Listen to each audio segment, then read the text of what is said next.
All right, girls, you may rise. No, girls, all together. As a body. Resume your seats. All right, please rise. No, Marcel. That's the second time you've been tardy. Because of you, the rest of the class will have to do it all over again. Seats.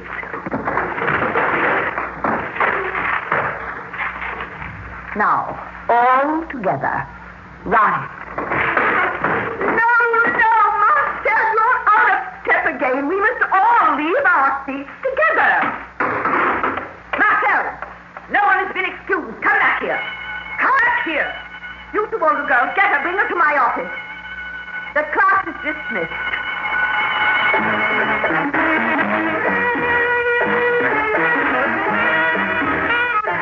Theater 5 presents Miss Mildred Dunnock in I Love You.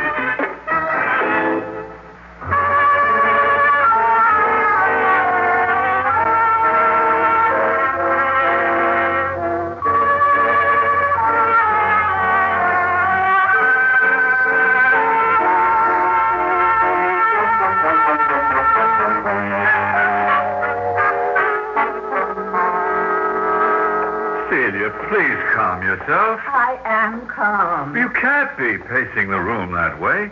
Sit down for a minute. That child has me beside myself. Well, I can see that. It's a good thing I dropped by. Getting upset isn't going to help matters any. What's the matter with her? She does everything she possibly can to spite me. She's a problem child. Every girl at this school is a problem child. You've handled difficult girls before. Not like this one. She looks at you with those cold, green little eyes and says, yes, Miss Taylor, no, Miss Taylor. And she goes right ahead with what she planned to do anyway. It's almost as if she were out to deliberately destroy me. Oh, Celia. I mean it. She's the coldest little fish I ever saw.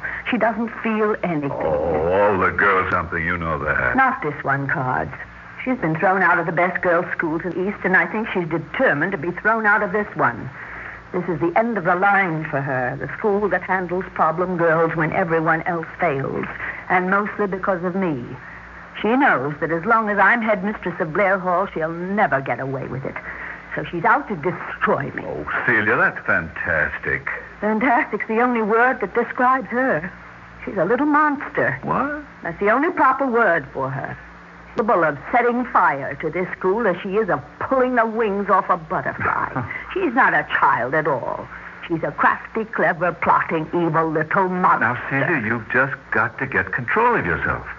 I've never heard you talk like this about any girl. If you really feel that she's that dangerous, you ought to recommend that she be given over to psychiatric care. We really don't have the time or facilities for budding pyromaniacs. No, I don't really mean that. I'm just upset, that's all. I don't really think this girl's disturbed. I'm sure she'd like me to think she is. She's just the same as all the rest of the girls at Blair Hall. Spoiled little rich girl that's getting her first taste of discipline in her life, and she doesn't like it a bit. None of them do. I just got to keep remembering that and see that she keeps getting her full share of discipline. Celia, I've been meaning to talk to you about that. About what? About the way you discipline the girls here. Look, don't you think that sometimes you're just a little hard on the girls? Do you think I am? Well, Frank, yes. Mr. Cards, this school was founded on discipline. The bricks and ivy are held together with it. When I was just a young governess starting out, I discovered that the one thing the children of the very rich need most is discipline. Their parents are always too busy or too self-indulgent to give it themselves, and they're always delighted to find somebody who can. You should see some of the brats I've handled. And I've discovered the more unruly a child is, the more he needs discipline, secretly longs for it.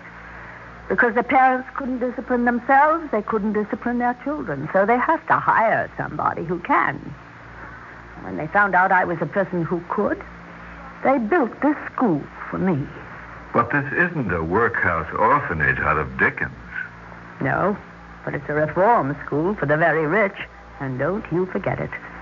These girls aren't underprivileged, they're overprivileged. They've had everything their little hearts desire. Clothes, money, horses, everything but the one thing they need most, discipline. Well, I agree that discipline has its place, Miss Taylor, but I don't think it's the only thing a girl needs. A child can be surrounded by all the material things in the world and still feel like an orphan. Just what else do you think the girls need? Well, this may sound strange to you, but I think what most of these girls need is love. Love? Oh, God. The last thing these girls need from you and from me is our indulgence. No, I didn't say indulgence. I said love. Discipline always has to be tempered with affection, real affection, or else it's just... Mr. Cards, as headmistress of this school, may I suggest that I know just what these girls need? I was only making a suggestion. Discipline is what this school was founded on. It's what we're famous for. And as long as I remain headmistress of Blair Hall, it will always be its chief virtue. Yes? Miss Letourneau to see you. Send her in. Well, I'll be going. No, please stay.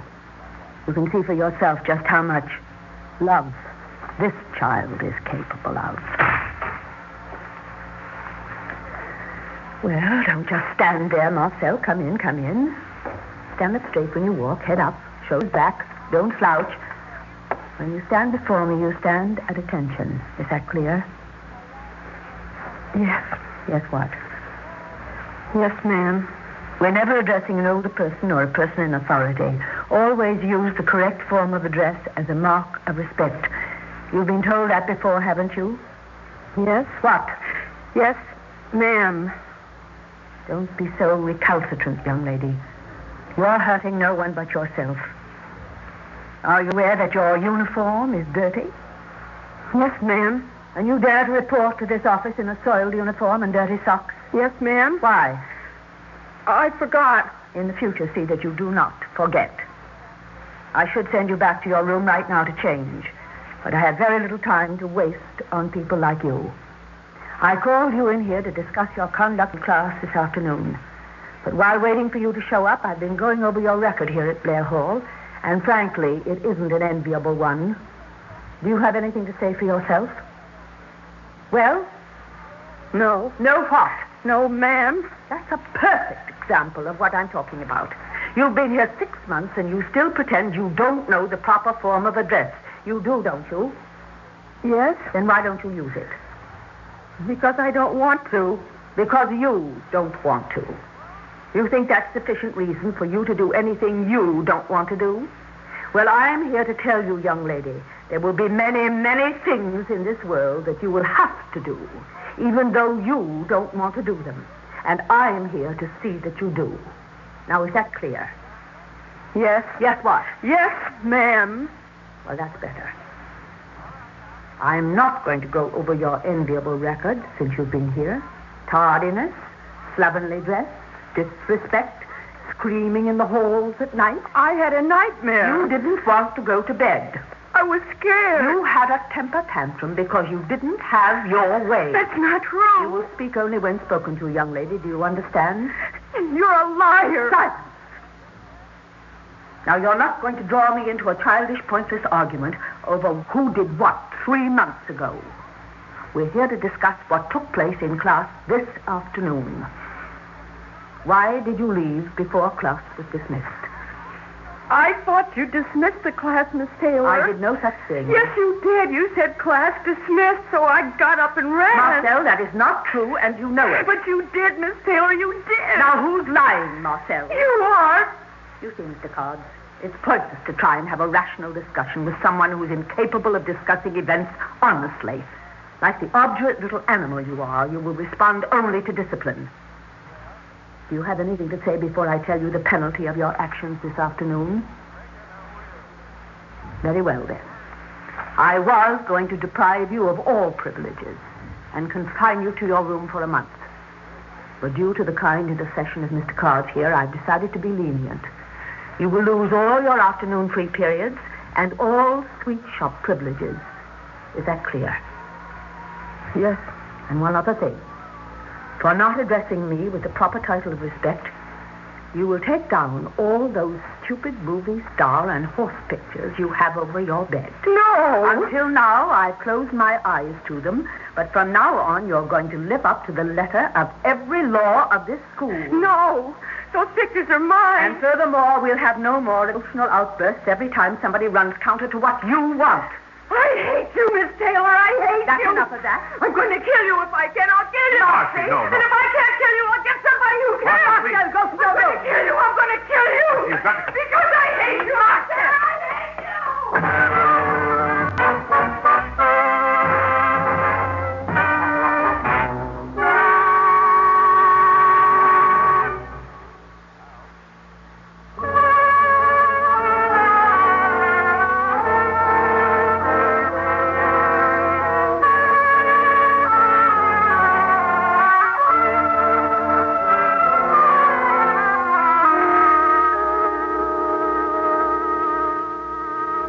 Well, congratulations are in order, Miss Taylor. Evidently, you've won. Naughty. You see, it's just as I said, Cards. Substantial amounts of discipline religiously applied, and you have a model child. She's a model student, all right. She's punctual to the minute. She's polite to everyone. She never comes to class unprepared. Well, what more can you ask? Model students make model adults.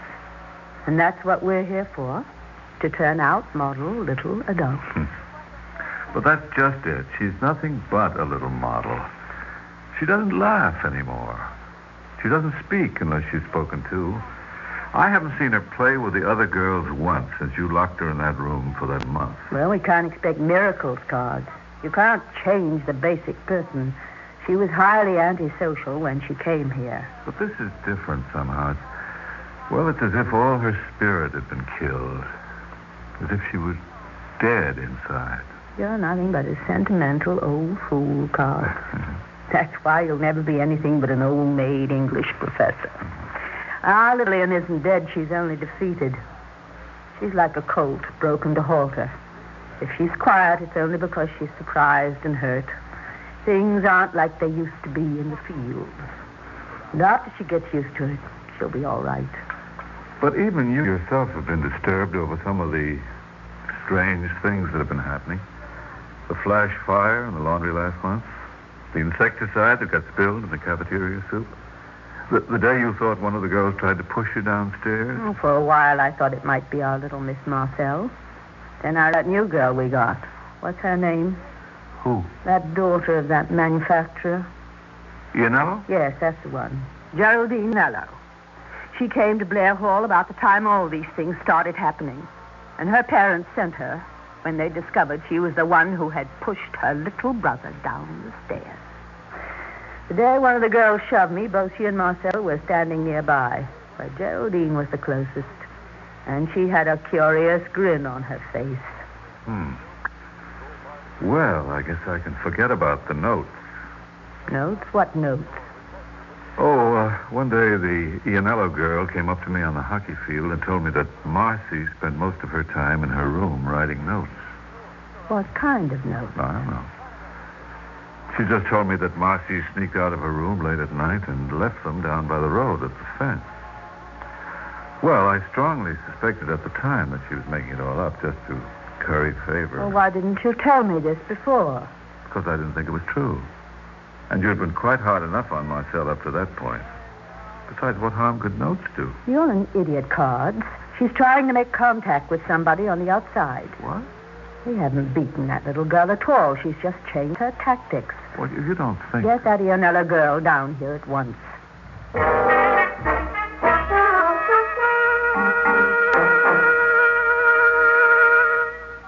It's just like I told Mr. Cards, Miss Taylor. She spends most of her time in her room writing notes. What kind of notes? I don't know. I mean, she won't let anybody read them. She tears them up if you come near her. Once when one of the older girls tried to take one away from her, she slapped her till her nose bled. And you say she leaves these notes down by the road at the fence? Yes, Miss Taylor. She sneaks out of her room at night and leaves them in a tree or under a rock. I know because I followed her a couple of times. Once I saw her hide a note under the seat of the garbage man's truck. Well, obviously, she's trying to make contact with somebody on the outside. But who? And for what? Do you think you could lead us to the spot where any of these notes are hidden? It's always been so dark, and I've always had to stay so far back. She could kill any of us if we followed her. Once, though, I thought I remembered one particular rock. But when I went back the next day, the note was gone. You see? Whoever she was trying to contact, she succeeded. But who? Her father's in Europe. Her mother's in the Caribbean somewhere with her new husband. You say she leaves her room every night? She has for the last 3 weeks. Well, then she'll probably go again tonight. Now, I want you to get one of the older girls, and I want the two of you to sneak down to the main gate and hide yourselves there. Wait there until I call you, and whatever happens, you're not to say anything to anybody. Now, is that clear? Yes, Miss Taylor. I'll run along to your room then, and remember, not one word to anybody. Yes, Miss Taylor. I only want to help. I knew all along that Marcy Letourneau was up to no good. Run along. Yes, Miss Taylor. Well, who do you think she's trying to contact? Contacted. But who? A professional, probably. Somebody who's capable of killing a head mistress or burning down a school. I don't believe it. Why not? She has the money and the nerve. She has a $200 a month allowance. And anybody who can dump insect powder into the school soup is capable of anything. Well, Marcy may be troubled, but she's basically a good girl. Well, we'll see about that tonight, Mr. Cards. Whoever she's trying to contact and whatever they're up to, it'll all be in that note.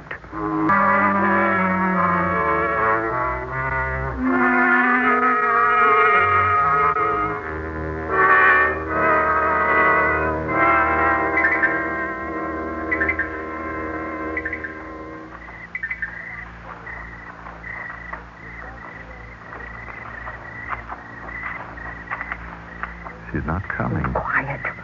We've been out here over an hour since lights out. There she is. Where? There. Sliding along the shadows of lawn. In that nightgown, she looks like a fairy queen gliding through the woods. See? She has the note in her hand. Come on. We don't want to lose her. You want to take her now? Oh, no, you idiot. We just want the note.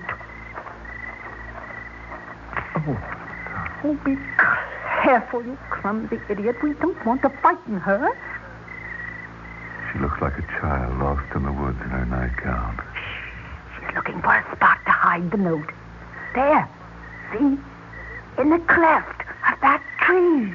Sitting round. Keep your head down. There. She's moving away. We'll let her get all the way back to Blair Hall before we... Oh, you clumsy idiot. See what you've done. You frightened her. Quick, get her before she can get back and destroy the note. Senior girls, get her before she can get to the tree. Oh, come on, Todd. Get her. Stop her before she can tear it up. Give it back to me. Oh, good work, girls. Hold up, Todd. We can't have her getting away. No. Let me go. Let me go.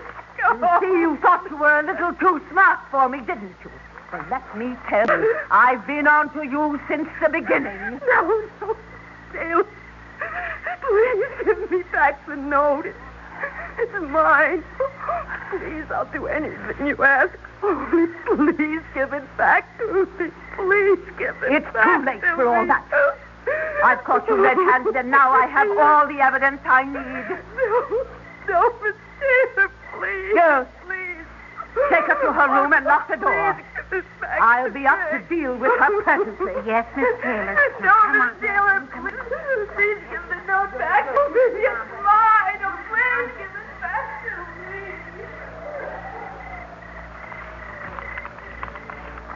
Now, we'll know exactly what runs through her wicked little mind. Well, what does it say? Whoever reads this, I love you.